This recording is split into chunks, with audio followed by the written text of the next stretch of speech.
7. We're simplifying using exponent rules. I see the parentheses here. What should I do with this 3? What happens to it? Yeah, it kind of like distributes into each of the pieces, right? So we'd have 2 to the 3rd. What's our rule here? Is it multiply, add, subtract, divide, multiply? So x to the 12. And then also in here, y to the 15. Those variables are simplified already, but what's 2 to the 3rd? 8, x to the 12, y to the 15. That's it. That's all you can do. And you should find that one as the last answer in your answer table. Cool. For number 8, same thing. I'm doing 125 to the power of 2/3. I'm going to distribute this on here. 9. What's 2/3 of 9? 6. 6. How do you know that? 9 divided by 3 is 3 times 2 is 6. Yeah. So this would be x to the 6th power. I'm thinking here 2/3 of 9 is 6. If you wanted to do it a different way, you could have thought like 9 over 1 times 2 over 3 would be 18 over 3. 18 over 3 is 6. Same, but different. And then for the y's, what's 2/3 of 12? 8. 8. So y to the 8. Put a different way, 12 times 2/3 would be 24 over 3, which is 8.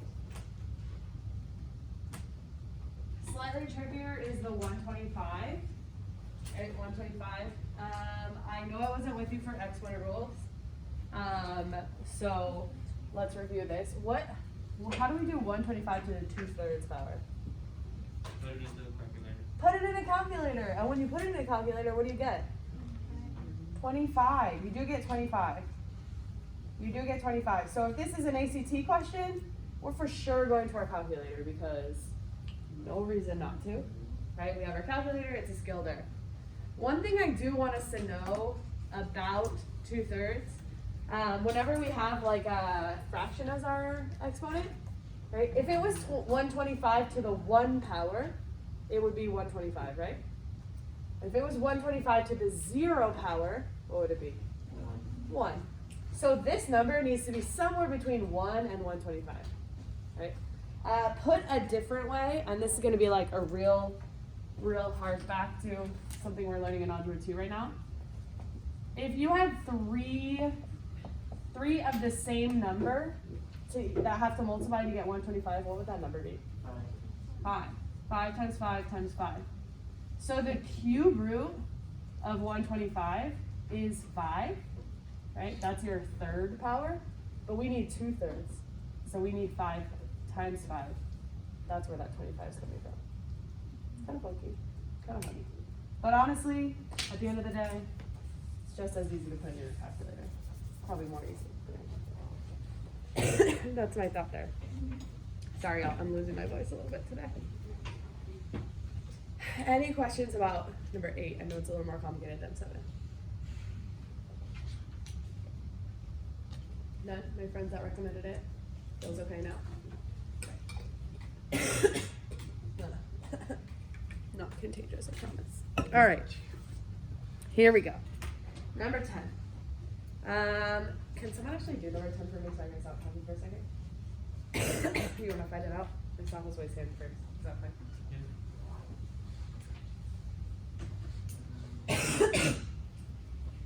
With your student voice, please. You can do it.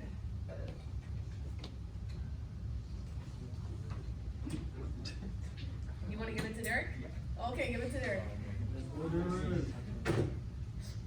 wait, just because I asked you to talk, you're scared. Wait, 10?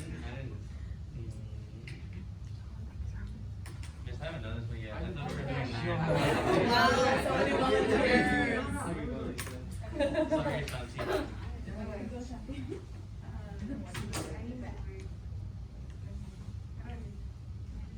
Just write on it. You can even put your hand down and just the pencil will be the only thing that picks it up. So I try to find like missing bases and I found it to be like 6. So for 36 I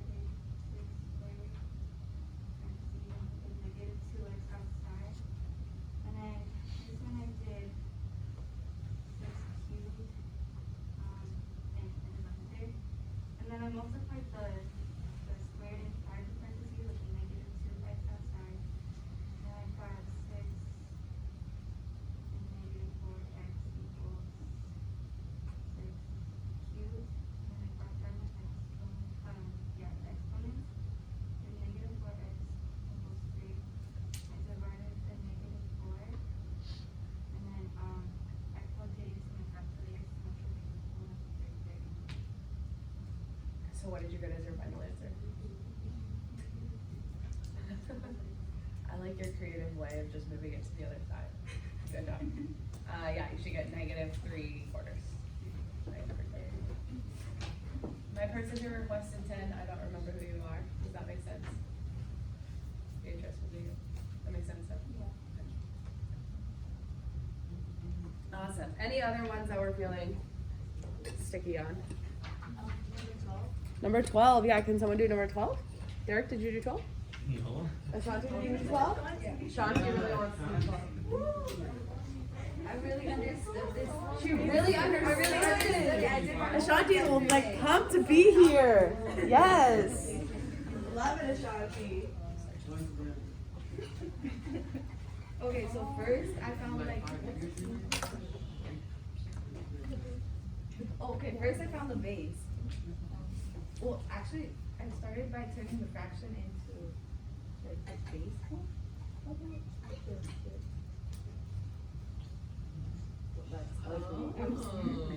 That's fun.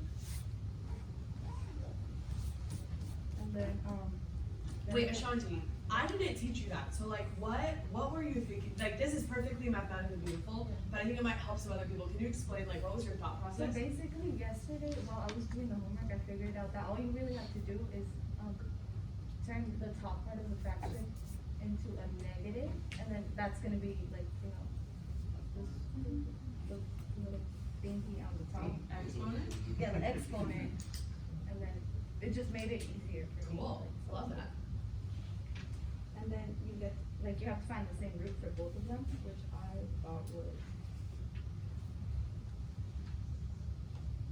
I'm sorry, that's a 2.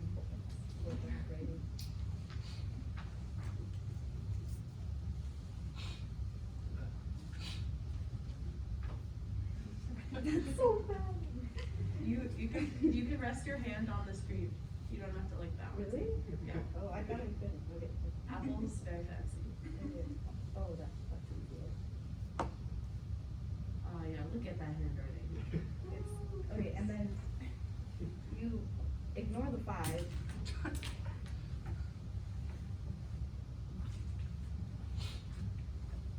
And then you do that.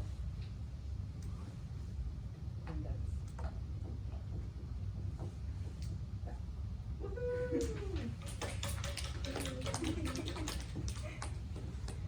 Did anyone notice that you could have used a different base here? 25. 25. Michael, did you use a different base? You used 5 as well. Yeah. You could have also used 25 because 25 is, or 625 is 25 squared, right? So you could have used 25 negative 2x is equal to 25 to the negative 2 power. The negative would make it that fraction, and then 25 squared is 625. So from there, you would just have negative 2x equals negative 2. Okay, a little bit more complicated there, or like you had to know that 625 was 25 squared, but you would still get x equals 1. Pretty cool.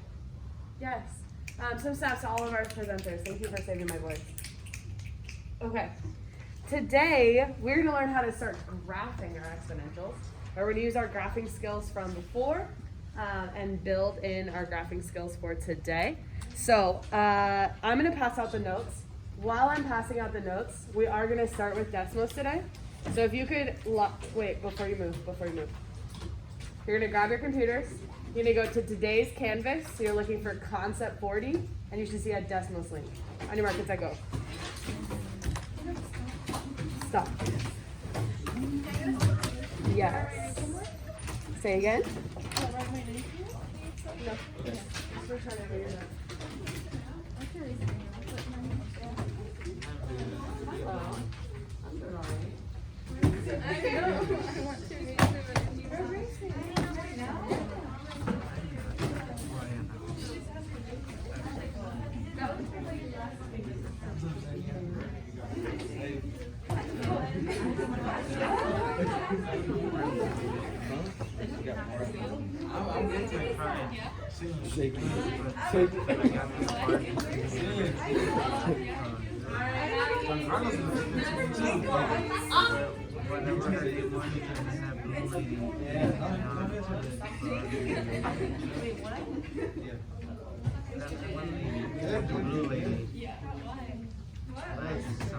Alright, so you're headed to our canvas page.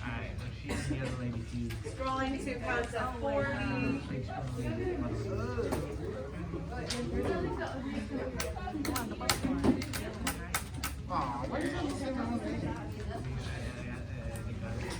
Because I need to know who you are. You don't like your name? Oh, your middle name. Alright, I see. Wow, Anthony and Guadalupe right there. Homework from home. Vianella, Harold, Brooklyn, and Jennifer, Julie. I'm looking for Derek, for John, for Michael, for Eric Z.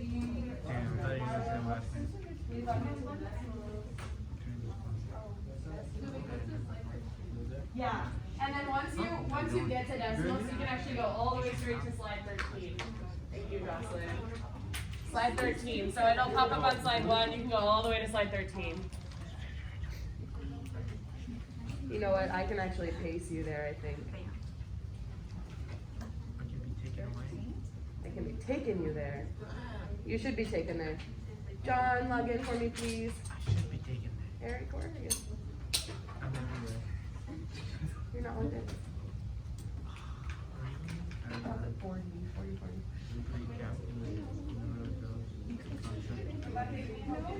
Huh? Okay, maybe you can look at Tiffany's for now. Wait, I'm not even What? No, that one. You're dead, dear mom. That made the baby start to Gloria. But like, hurry up, buddy. All right. Okay. Everybody, look up here for just a moment. So our exponential graphs have, this is our parent function here. Somebody remind me, what's a parent function? You don't need like a fancy math term, but like what's a parent function? Derek, what do you got?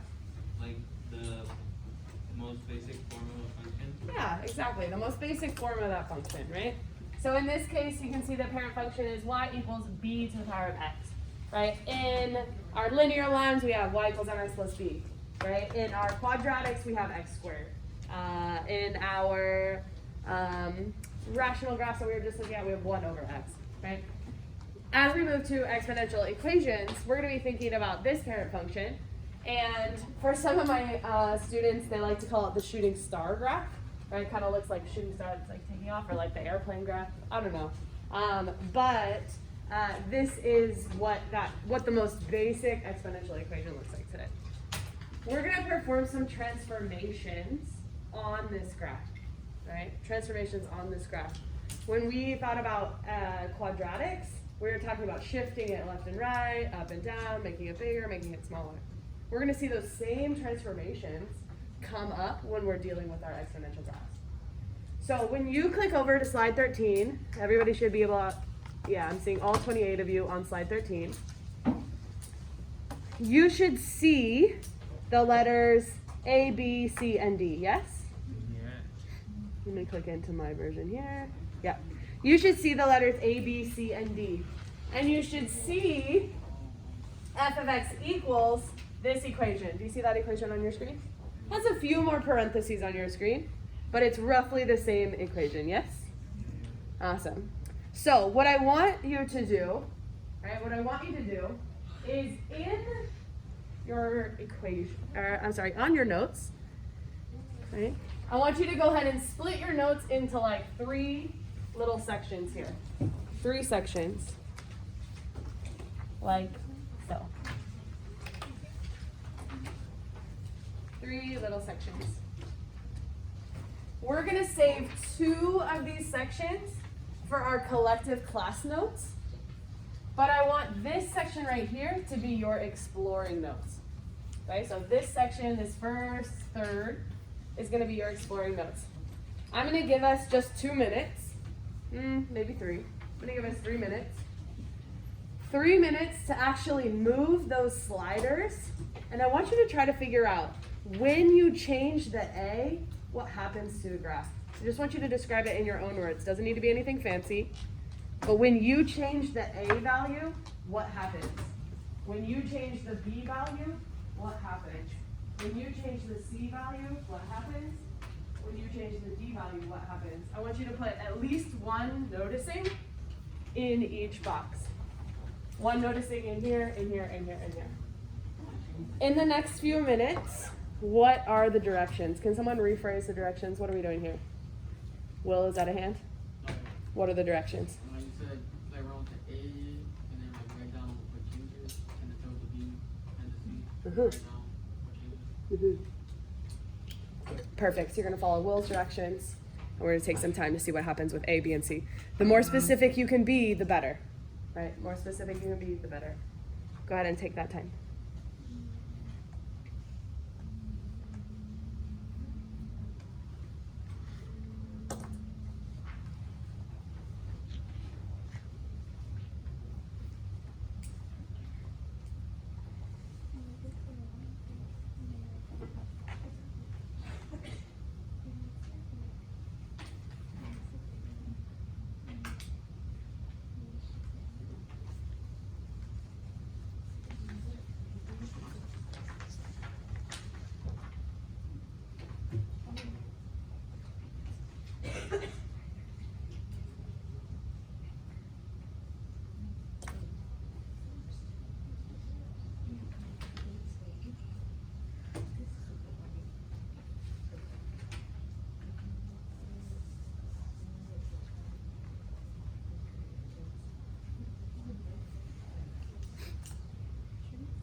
Some people call it more pointy, it's like in like this, right?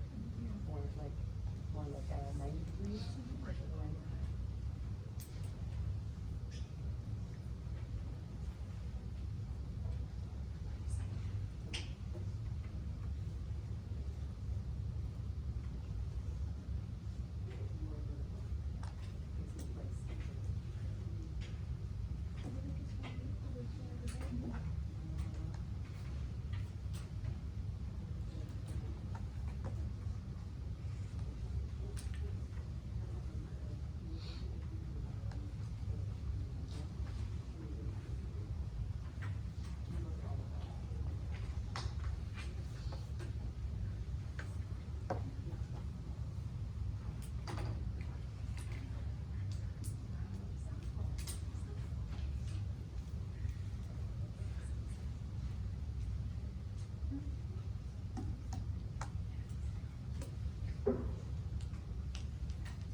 If you haven't yet, feel free to check in with your partners, see if they're seeing the same thing as you.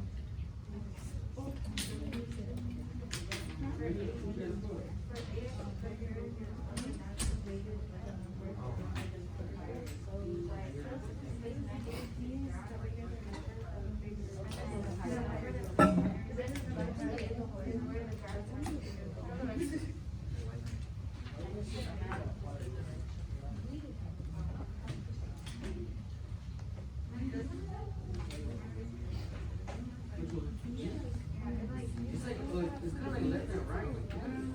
It's like freaking like a line straight. Oh, it does?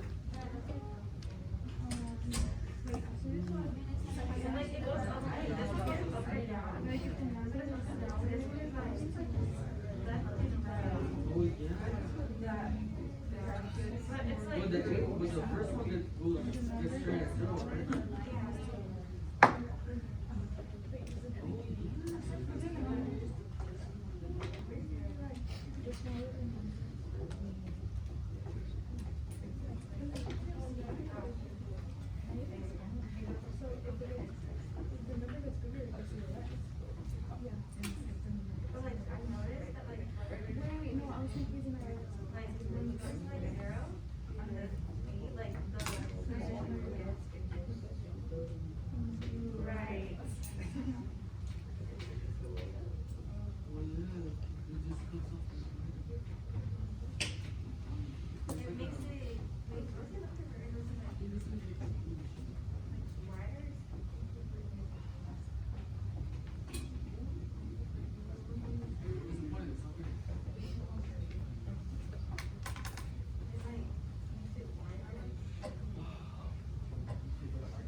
Alright, team.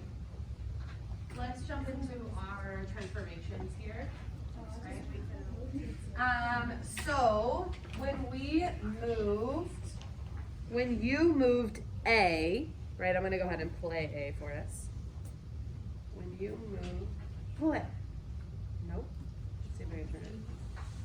Play, there we go. When A moves, right, you can see this animation of A here. When A moves, what are some of the things that you might be noticing? Right? Some of the things you might be noticing. That's why it starts off.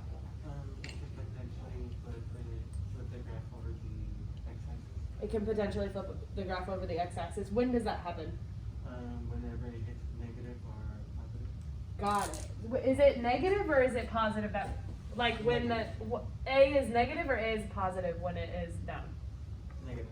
It's negative. So we see the graph looks like this when the A is a negative number. Cool. You guys don't have to write this down yet. Yeah. Oh, we wrote the smaller the number, the wider it gets, and the bigger the number, the more narrow it gets. Smaller number equals wider, you said? Yeah. Wider. And bigger number Is narrow. is narrow. Did anyone use a different word for wider or narrow? Yeah. Steep. Yeah, which one did you say was steep? Narrow? Yeah, Narrow could also mean steep, for sure. So we can see that here with the bigger the number gets, the steeper it is, right?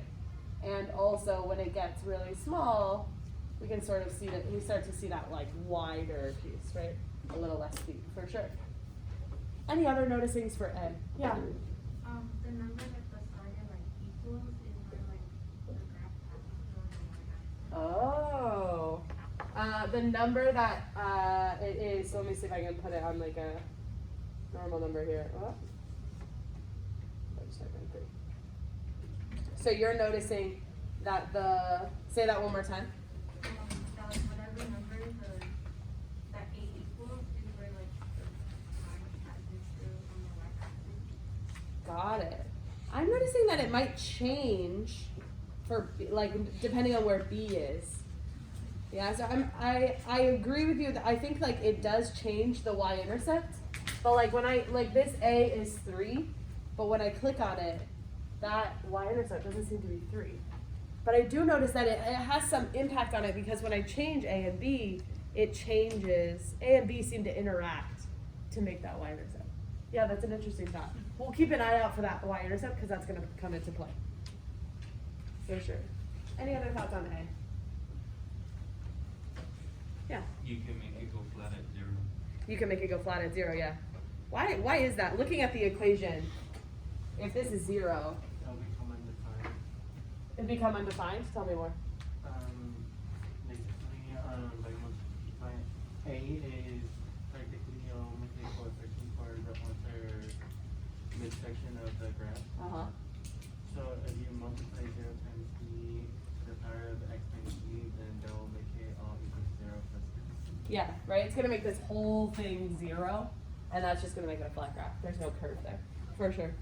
For sure. Okay, let's go to our notes real fast. Let's go to our notes. In the second A column, right? In the second A column, let's talk about A as a positive number, right? That's probably not the best way to write it. A is positive. When A is positive, we see a graph that looks like this.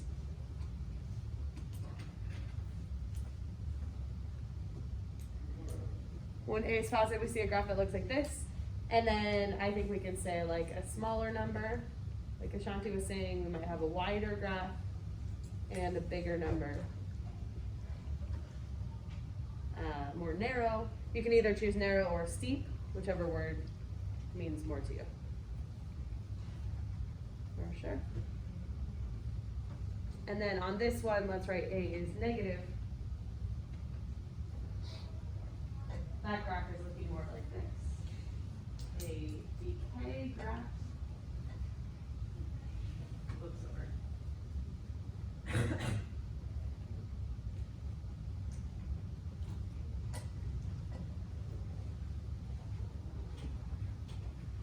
Awesome. All right. Let's look back. Looking back at our graphs. What did B do? What did B do? What did B do? It changed how long it takes for the word to start going upward. Yeah, it kind of made that more steep or more narrow as well. You're saying it's taking longer to get to where it starts to go upwards. Do you want to rephrase that in a different way? How could I capture that? I think it's sort of like the slope. Oh, kind of like the slope. Tell me more. How did you compare it? Like it changes the way it inclines, sort of. It changes the way that it inclines, right? What do you notice about the bigger numbers? It's a steeper incline, right? Yeah.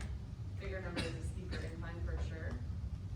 And the smaller numbers, less. Did anyone notice what happens when it goes less than 1? Well, it's Kind of flips over to that other side, huh? It's straight at 1. Yeah, because 1 to the power of anything would just be 1, right? So it's straight at 1. And then once it's passes back into the fraction, it actually flips over to the other side. So for this one, when B is more than 1, when B is greater than 1, it looks kind of like what I would call normal. When B is in between 0 and 1, the graph flips over the y-axis. We don't see this very often, but it's happening here.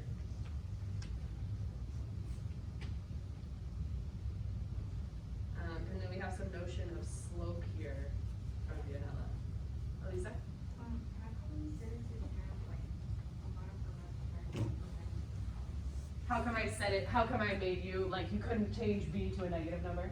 Is that what you're No, asking? like, when you set it to 0, it's like up to the majority of like the left side of the line is gone. Let's look. You mean when I put it all the way over here? Oh, why does it like disappear like that? Think about what's 0 to the power of a number. What would 0 to the power of a number be? Like 0 to the power of 2, 0 squared.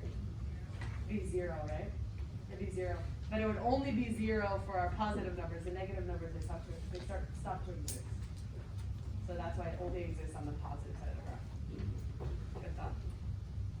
All right, so those are the ones that are kind of unique to the exponential graph. What C and D are very normal, right? They operate the same as H and K. What does C do? It moves it to the left and to the right, right? The graph of C moves it to the left and to the right, and we see that one happening there. So C, if C is positive, right? If C is positive, does it move it to the left or does it move it to the right? Well, it kind of depends. Let me see how I wrote this one. It kind of depends on if you have this negative here or if you have a positive. On your graph, what do you have? You have a positive in the equation, right? Positive in the equation. Okay. So if we go to the negative side, it's actually moving it to the right. Right? If we go to the positive side, it's moving to the other direction. So it's moving in the opposite direction as it feels like it should, right? Feels like if it was a negative, it should go to the negative side. If it was a positive, it should go to the positive side. For this one, it moves in the opposite direction. Right? Just like anytime we have something in parentheses like x plus 2 turning into negative 2. Right? So it's moving in the opposite direction. So if C is positive, it's like shifting over here to the negative side.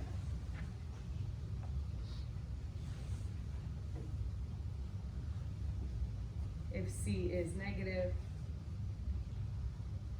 it's shifting to the right side over here.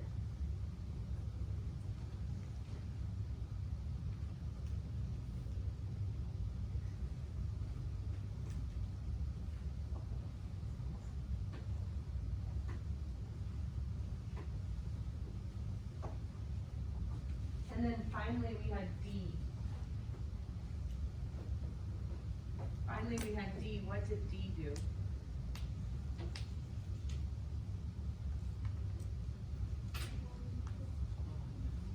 Yeah, moving it up and down. Moving it up and down. If D is positive, it's shifting up. If D is negative, it's shifting down.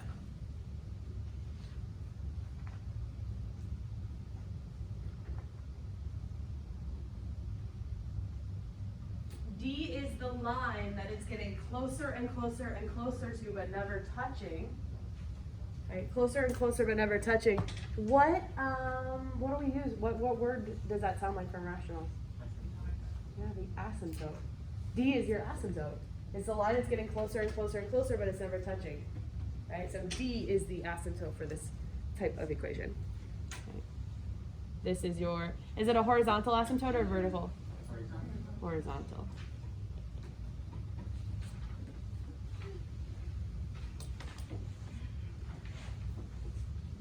Okay, are you ready?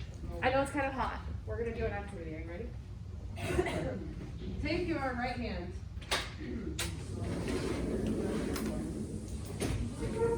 Take your right hand. Wave at me. With your right hand. Everybody's got to do it. It's silly, but I promise you it will be fun. I won't promise it will be fun. I promise you it will be memorable. All right, wave your right hand. Twinkle your fingers. Go like this. All right. You're going to take your hand, and you're going to be like, that guy over there. Do it. Ready? That guy over there. I'll face you. Look, everybody put your hand like this. Ready? This is like Simon Says. Come on, it's fun. You're not too old for this. Ready? Take your hand. Oh, hi, camera. Take your hand, your right hand. All right, here we go. Take your hand and go like this. Like old school, like you're a loser. You know what I'm talking about? Okay. And then turn it like this. Turn it like this. And now look at your hand. Look at your hand. The way that this graph is, this is 2 to the x. This is the parent function, right? This is the parent. Don't turn it that way. Turn it this way. Everybody's facing that wall over there, yeah? This is the normal parent function, right? This is the normal parent function. If A is negative, the graph turns down like this. Turn your hand down. Not anything wild and crazy. Don't be twisting your hand, right? Just goes from regular to negative, right? Turn it back up. So positive, negative, positive, negative. Simon Says positive, Some says negative. Yeah. Okay, go back. Everybody, gauge for that guy and shake it out. Shake it out. Okay, ready? Get it back. Be like, that guy over there. Great. Okay, so positive, negative, right? If B is a fraction, it turns this way. There, we got a point over there. So now your graph goes like this. Whoop, like this. Right? That guy, this guy over here. Right? You got that guy over there, you got this guy over here. Right? This is your fraction. B is a fraction. Right? B is a fraction. Okay, go back to normal. This is normal. This is negative, positive, negative, positive, fraction, positive, fraction, positive, fraction, positive. How do I do negative and fraction? That way, right? I'm pointing that way because it's a fraction, but it's also a negative. Okay, go back to positive. Shake it out, shake it out. Shake it out. I see some of us are giving up. I'm going to come back to this. Everybody's doing it. All right, here we go. You got this guy. You got that guy over there. We've got negative, positive, negative, positive. Brisa's not doing it. We're going to do it until Brisa does it. Negative. Everybody look at Brisa. She's going to show us how to do it. Positive, negative, fraction. This is a negative fraction, isn't it? Backwards over here. Backwards. Everybody's wrist is dying. Okay, go back. Positive, negative, positive, fraction, positive, fraction, positive. Got it? That makes sense? Okay. So we've done A. A can either be positive or negative, right? And B can either be a number or a fraction, a whole number or a fraction. Right? If C, right, then C moves us left and right. C just goes like this, doesn't do anything to the shape of the graph. And D changes the asymptote up and down. Right? Up and down. So let's look at this graph right here. This graph right here. Is there a negative in front? Okay, wait, let me do this. Ready? Here's that guy. All right. There's no negative, right? So we're not flipping over. Is there a fraction here? There's no fraction here, so we're not flipping that way. Is this, there's a C, right? C is negative, so what's happening? Which direction are we moving? To the positive side or the negative side? Remember, it's the opposite, right? The one next to X is the opposite. So we're gonna move this to the positive side that way. And this is our D, we're moving up too. So the transformations that I would write here, you can write this on your paper now. Ooh. This transformation right here moves to the right 1. And this right here, you can mark that as C, and this is D, is moving up 2. So if my normal graph looks like that guy, then my new graph gonna still look like that guy, but now it is shifted to the right one, so it goes a little bit over more, a little bit over, and it's gonna be up here at 2. So draw that asymptote at 2, and then it's shifted over a little bit more. It's harder to tell the shifting left and right, right? In just a sketch, it's a little bit harder to tell. So you see something like that. What questions can I answer about transformations? This guy and that guy is my favorite. All right, here we go. All right, what transformations do we see? Let's look at just A. Looking at A, is there a transformation there? Yeah, it's a negative, right? What's gonna happen when we make A? Flipping down, right? Flip down. All right, there's a 4 here. Is that a transformation or normal? Transformation or normal? It sounds like we're confused. It's normal because it's not a fraction. All right, this is B. It's not a fraction, so it's normal. Is everyone asleep because it's too hot? Is that what happened? No, it's just sleep, 'cause, like, Just fifth period. You're not always asleep though. All right, here's C. That's a transformation. What transformation is it? We're moving left 3. Left 3, we're moving to the negative side. And D, this is a transformation. What is it? Down, how many? 5, down 5. So if I'm thinking about this guy, that guy over there, right? Flipping down. I'm not flipping left and right. Right? I'm moving left, 1, 2, 3, and I'm moving down, 1, 2, 3, 4, 5. My graph's gonna be down here in this bottom quadrant. Down here in the bottom. All right, let's do this. Here we go. Drawing a line, drawing my asymptote. That's at 5. We're moving left 3. So it's gonna start to head up right around here. Oh no, it's upside down. It's down here. Shoot.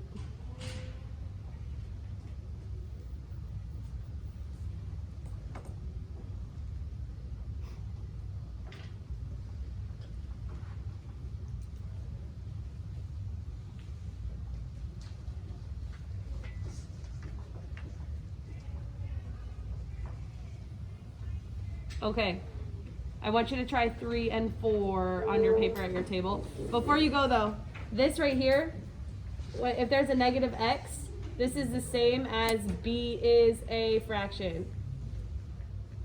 B is a fraction. That operates the same way, so I'll tell you about that one in a second. But try number 3. Try number 3. Identify the asymptotes and try to sketch a graph.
We should have, let's go ahead and check. We should have, what does the negative do? What's the negative do? Flips where? Flips over the x, yep, flips down. Flips down. What does the fraction do? Flip over the y. Flips over y. Right, flips over to the left side. And what does the 1 do? Moves that up by 1. Moves it up by 1. Right, moves it up by 1. So we have our asymptote at 1. We are using our that guy. We're flipping down and flipping backwards. So it's going to look like this. Here. Something like that. All right, last one, number 4. 4 is normal and positive, no shift. 3 is normal and positive, no shift. This is the same as b being a fraction. When b is a fraction, it flips over the y-axis. Flips over the y-axis. And this one shifts down. This one shifts down. So we would have something like this, down at -2. Flipping over y, so it looks like this. I'm gonna make an adjustment to our homework. An adjustment to our homework. If you grab your computers, since you're already there, grab your computers. I'm going to have Para push you in iExcel right now. So open your computers for me, please. I'm gonna push an iExcel out to you. So if you just tap your computers awake. And Papara will let me do this.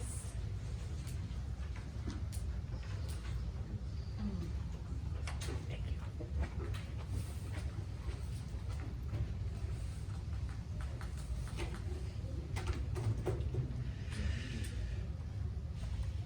All right, it should be opening a link for you. Oh my god, that's crazy. OMG. So Hapara should have just opened a link for you. If you can go ahead and log in. Log in. And then it is going to give you, let me know if iExcel doesn't open for you. It looks like it's open for most people.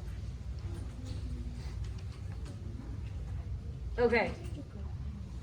I know that your go-to may be to just type this equation in Desmos and see what it looks like.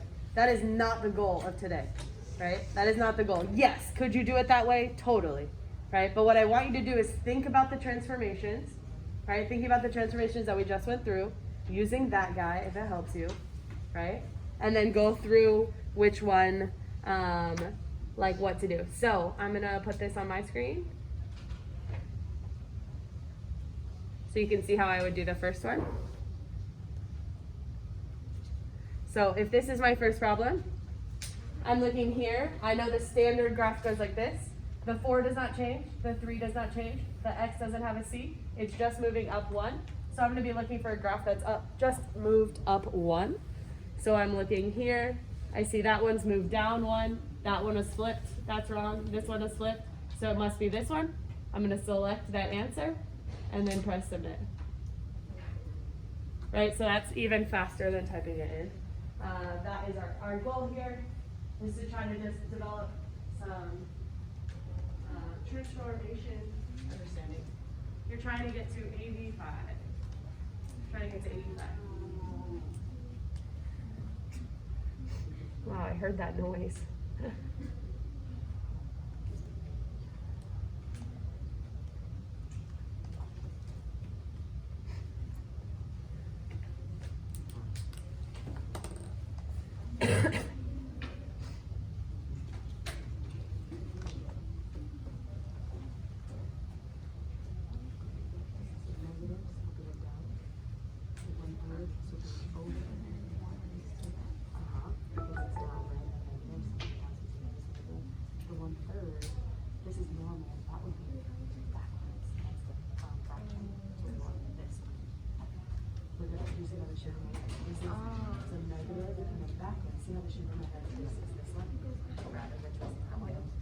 That one's just down.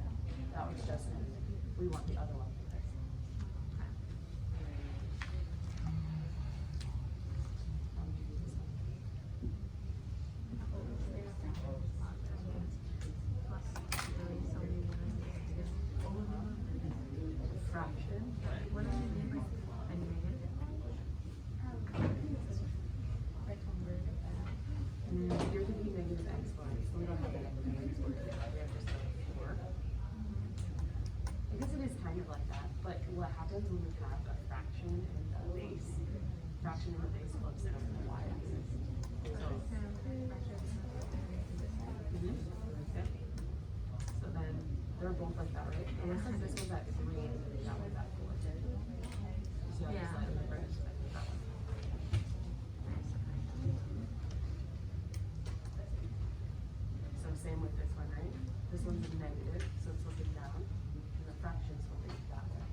Good work, team. Keep it up. Keep it up.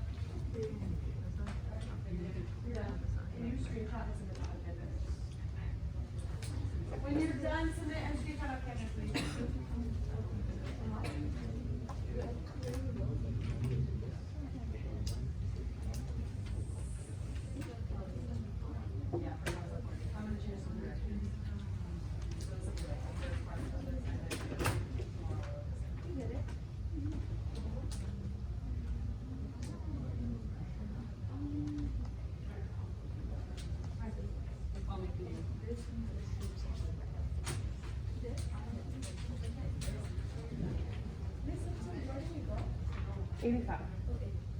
All right, team. If I could pause you for just a moment. My apologies. I know we were running fast today. One, great job pushing through. I would say this is like the first time we've done like a really, really long lecture, and you did a great job. I'm going to adjust your assignment. So if I can get all my eyeballs for just a moment. I'm going to adjust your assignment. So the assignment, that is assignment 40, the stapled one that you have. This one, the only thing that should be on it is your warm-up from the back. Okay? It's the only thing. I don't need you to turn this in yet. We're going to come back to this tomorrow, potentially next week. Your assignment for today is just that IXL. So you're going to submit that IXL on Canvas, and you'll be good to go. If you're going to not, please come talk to me. If you're going to not, please come talk to me.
Where you can go.